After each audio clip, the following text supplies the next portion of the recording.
Pemirsa, sebanyak 58 warga binaan Lapas Kelas 2B Singaraja mendapat remisi Hari Kemerdekaan RI.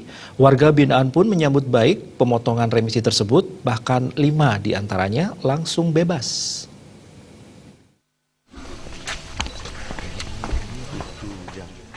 Sebanyak 58 narapidana binaan Lembaga Pemasyarakatan Kelas 2B Singaraja pada HUT Proklamasi Kemerdekaan RI ke-72 tahun 2017 ini menerima remisi atau potongan masa tahanan. Remisi tersebut diserahkan langsung Wakil Bupati Buleleng, Nyoman Susidra, saat pelaksanaan apel di Lapas Singaraja kemarin. Kepala Lapas Kalapas 2B Singaraja, Edi Cahyono mengatakan, dari 58 narapidana yang menerima remisi, sebanyak 5 narapidana langsung bebas. Sedangkan untuk 53 narapidana lainnya menerima potongan masa hukuman 2-5 bulan lamanya.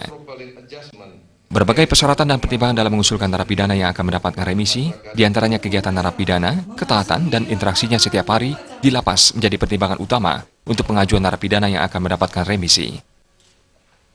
Diusulkan remisi umum keseluruhannya ada 40, ditambah yang kena PP 99 yang narkoba itu ada 10. Jadi 40 ini ditambah lagi yang R2-nya yang langsung bebas ada 6. 6 ini ternyata yang satu ada masalah masih kasus baru, ada pemberitahuan dari kepolisian supaya yang satu untuk tidak dibebaskan. Jadi kita membebaskan 5. Jadi yang satu tetap di sini. Tetap di sini. Ada kasus baru. Iya. Berarti total berapa? Yang total keseluruhannya 48 ditambah 10 yang belum turun.